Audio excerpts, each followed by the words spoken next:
After all of these like controversies that I laid out over and over and over and over again, right? Notice how silly they are in the rear view mirror.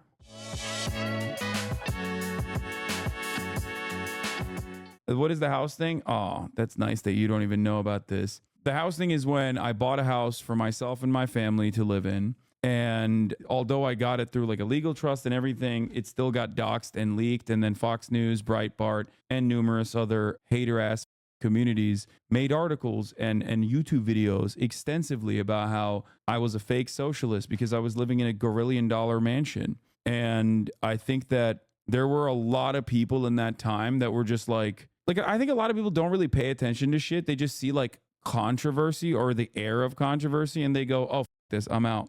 Don't forget the 4-hour Discord calls. Yeah, there were literally orbiters that would do debates on whether or not it was acceptable for me to own a house. It first started with the Twitch earnings leak that showed me in like the top 10 or top 13 or something. That was the first iteration of the socialist but makes money. What the and then the second iteration was the house. And then the third iteration was the car, which is crazy. I think to this day, I'm the only content creator online that has been canceled for leasing a dentist car or buying a house that I've lived in with my family for 3 years. When you first hear it at first, it sounds reasonable, but that's how ignorance works. Yeah, it never sounded reasonable to me. I was like, the fuck are you guys talking about? Lamau, recently I saw a debate in the socialist subreddit about whether you should have a house. How ironic. Yeah. And then another version of that controversy was the Gucci shirt. That was another one.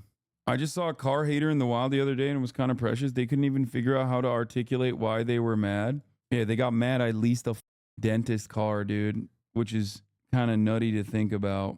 The real story of the 821 incident, part 2. Damn, Comrade Lamb made a whole ass YouTube video about this. I didn't even know this. Yeah, there are literally debates over this shit. Oh, Reactgate was another one. Reactgate 1 was another one. Reactgate 2 followed by Reactgate 3.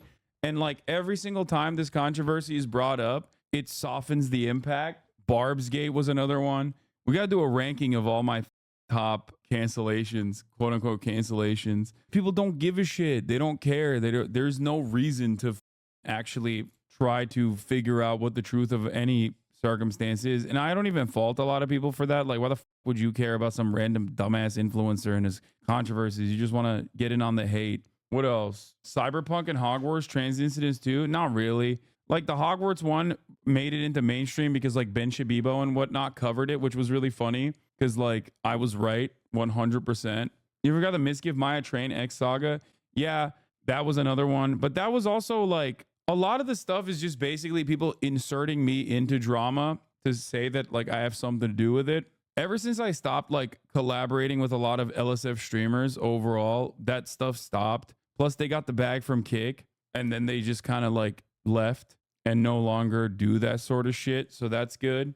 There was a point in time when like no matter what happens, people would try to find like a way to pull me into it and like yell at me about it. And also LSF died in the time too, in that time frame, because that was like the vehicle of cancellation. Oh, the not paying your editors is a fun one. I know. That was hilarious. They still say that shit. I mean, that, yeah, there's like outright lies as well, obviously. Reimbursement gate. Oh my God.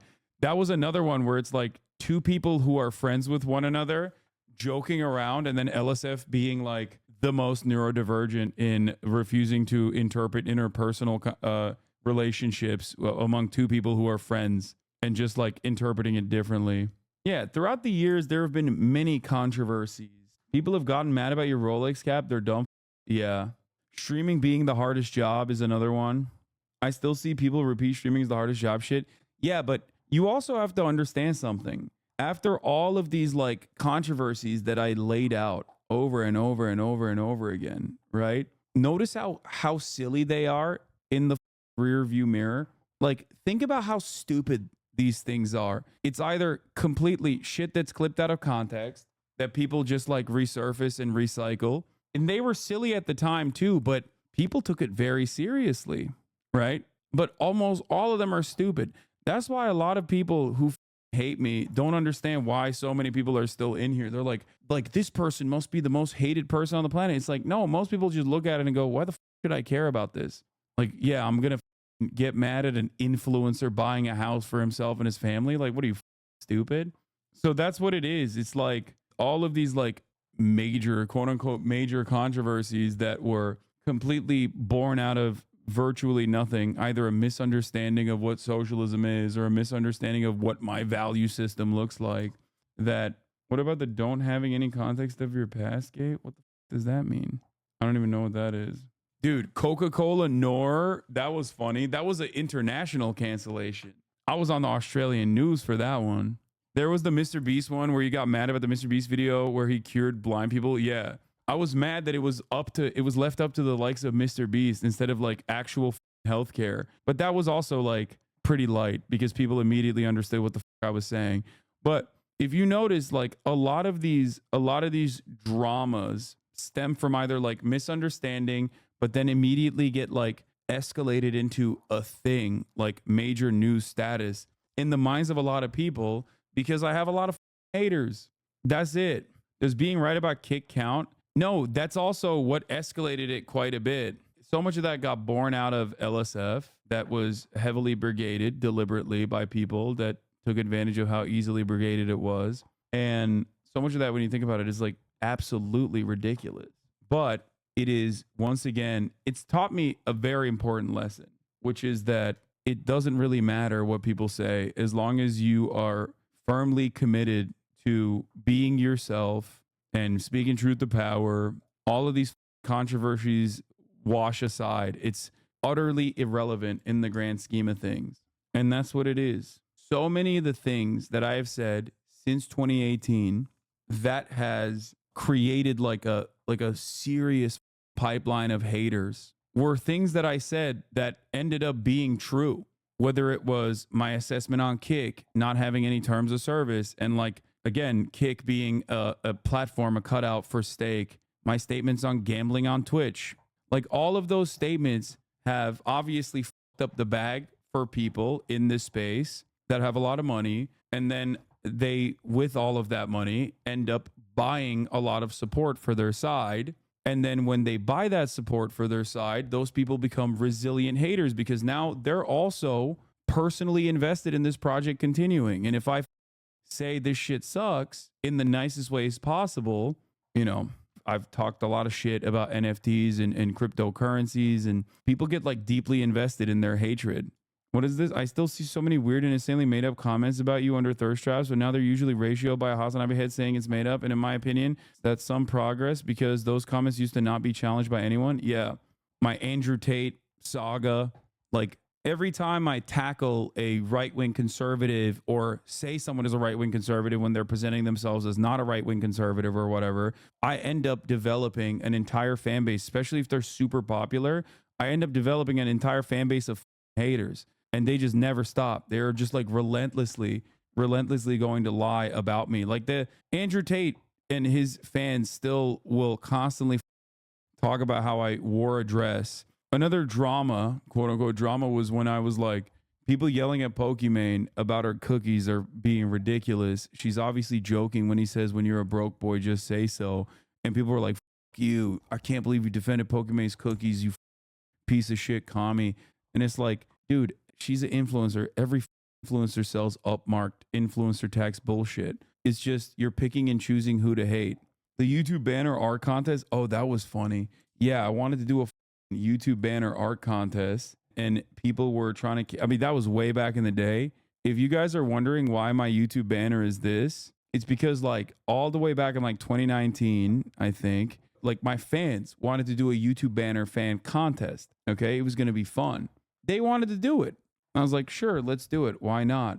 And people were like, oh, you want free art, you piece of shit. And I get where people are coming from because like big corporations do that all the time to steal art. And I am the same exact stubborn piece of shit now that I was back then. Oh, you made the banner? That's so funny. Okay. See? Yeah. The chatter was like, hey, why don't you use this? And I was like, this seems like a great idea. Actually, let's do it. I'm still the stubborn asshole, and I haven't changed that motherfucking banner. I had 131 YouTube subscribers, 131,000 YouTube subscribers. I have the same thing on my Twitter banner as well. Where is it? My Twitter banner is also in a similar vein. And here we have a wealthy socialist being pampered while he claims to speak for the downtrodden. That was also another saga. That was because I was getting a haircut from a friend. I think we've covered like maybe 10% of the total quote unquote controversies that I have broached. Okay. I wasn't around for the streaming is the hardest job area, but it was the first time I saw you in one of my feeds. Can you explain what that was about? Yeah, I was literally talking about how streaming drains my social battery and it makes it impossible for me to be like a normal human being after 10 hours of content creation because you're constantly on camera trying to entertain for extended hours. And it's a very different way. It's not like physically taxing in the way that like other jobs are. And it's soul sucking. And you can't say anything bad about like your own personal say anything bad about your own personal situation ever, especially because I'm very fortunate. So people immediately were like, oh dude, this guy very clearly is like spoiled little baby. The worst is when they use your chat to try and portray you in a certain way. Yeah, listen, the method is simple. Okay, when you see some shit online that doesn't make sense to you, that doesn't like correspond to my beliefs or what you think of what my beliefs might be, just, you know, interrogate it a little bit further and you will recognize that it's just complete bullshit. That's it.